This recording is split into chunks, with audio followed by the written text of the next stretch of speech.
Hello everyone and welcome to the online learning classes of English for class 11 CBSE students. I am Anita Rawat.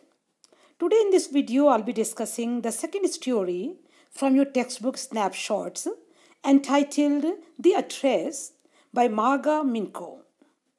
So first of all, let's know about the author, Marga Minco.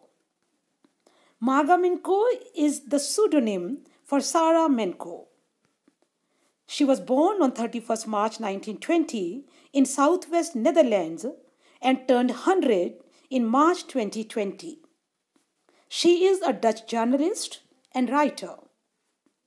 Her real surname was Menco, but an official accidentally changed the first vowel E to I. As a young girl, Marga, along with her Jewish parents, moved to Breda, a town near her birthplace. In 1938, Marga started working at the local newspaper and joined the editorial desk. During World War II, when Netherlands was occupied by Nazi Germany in May 1940, cruelties were inflicted on Jews and Minco was dismissed from her post. She went to Amsterdam and joined teaching profession. Later on, in the World War II, the Jewish community was severely persecuted in Holland. They were deported to concentration and extermination camps. About 70% of its members were killed by the Nazis in the Holocaust. Minco's parents, her brother, and her sister were also deported. But Menco escaped and spent the rest of her time in hiding. She was the family's only survivor. She also received a new name, Marga Fez, the first part of which she continued to use. Her first short novel, Hayat Bitre Kuryat, The Bitter Herbs, published in 1957, and her second book, An Empty House, and other stories are all about the predicament that follows war. The story, The Address, also deals with the same theme. Now let's know the main points of the story. This is a moving story of a Dutch Jew girl who goes in search of her mother's belongings after the war in Holland. She is the narrator of the story and is introduced as Mrs. S. daughter. As the story begins, the narrator is found knocking on the door of a house. Her mother had given this address to her. A middle-aged woman opens the door and refuses to recognize the narrator. For a moment, the narrator thinks that she has come to the wrong address. But suddenly, she notices the woman wearing her mother's green knitted cardigan. When the woman, who's Mrs. Dorling, realizes the narrator is looking at her mother's cardigan, she hides herself behind the door and expresses shock at seeing the narrator come back from the war alive. She refuses to help the narrator. The narrator returns to the station. Sitting in the train, she recalls her mother telling her about Mrs. Dorling, who took all their nice things like silver cutlery, antique plates, vases, tablecloths, candle holders, and many more valuable things during war under the pretext that she would keep them safe in a place as she wasn't a Jew. Her mother also told her to remember the address, number 46 Marconi Street. Her first visit to this address proves futile. Unable to forget the things, the narrator makes one more effort and goes there second time. Now, Mrs. Dorling's daughter opens the door. She lets her in. As soon as the narrator enters the room, she is confronted with all the belongings of her mother. These objects aroused past memories. Seeing these things in a strange atmosphere, the narrator feels perturbed. These things strangely lose their emotional value, as now these are severed from her mother. She tries to convince herself that she doesn't require them in her small room. Finally, she resolves to forget the address and decides to move on in her life. So this is how this painful story comes to an end, telling us all the brutality of war. Now let's discuss questions and answers. First of all, here are some short questions. Who was the narrator? Why did she go to Mrs. Dorling's house? The narrator was a Dutch Jew girl.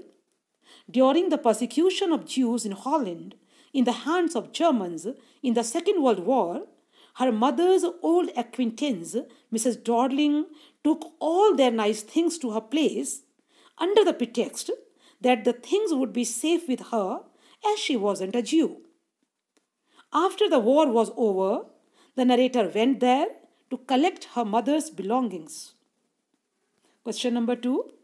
How did Mrs. Dorling react when the narrator introduced her as Mrs. S.'s daughter? Here is the answer. At first, Mrs. Dorling refused to recognize the narrator. When caught red-handed wearing her mother's green cardigan, she expressed shock at seeing the narrator come back from war alive. She refused to help the narrator and did not let her come in. Question number 3. How did the narrator get the address of Mrs. Dorling? In the first half of the war, the narrator had come home for a few days. She found some things missing.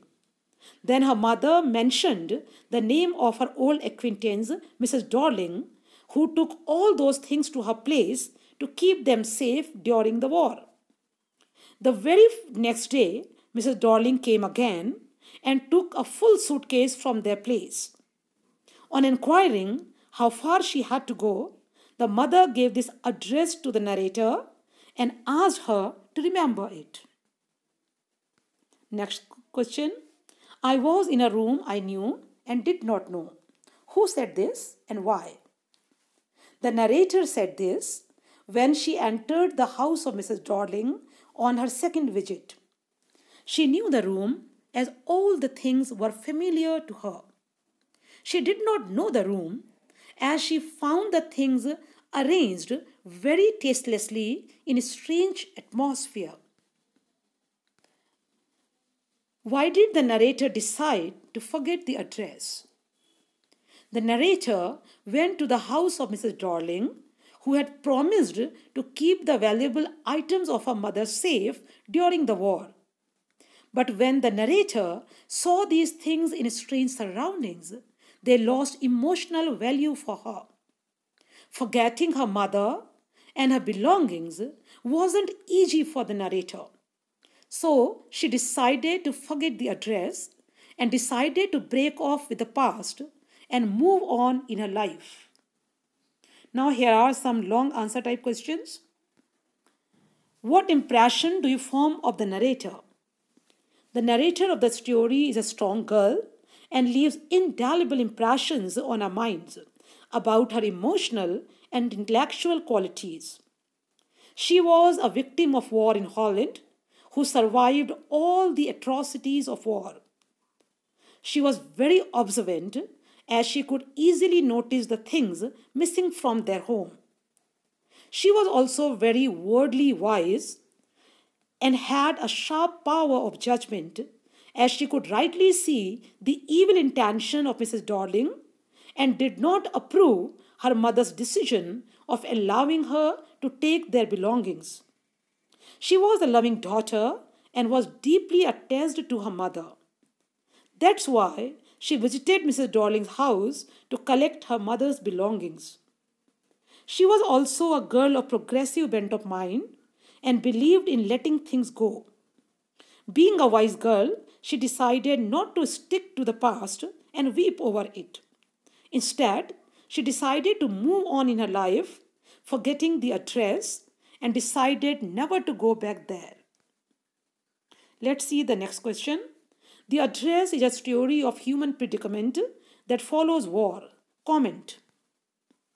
War creates many difficult and unpleasant situations for human beings. It destroys communities and families.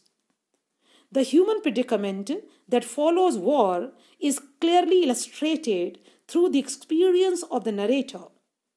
The war had caused many physical difficulties as well as emotional sufferings to her. She had lost her mother. She visited Mrs. Dorling's house to collect her mother's belongings. But Mrs. Dorling made her feel unwelcome as she did not wish to part with the things that belonged to her mother. She even refused to recognize the narrator. She was in fact shocked to see her alive and outrightly refused to help her. Mrs. Dorling's behavior shows how greedy and cruel human beings can become.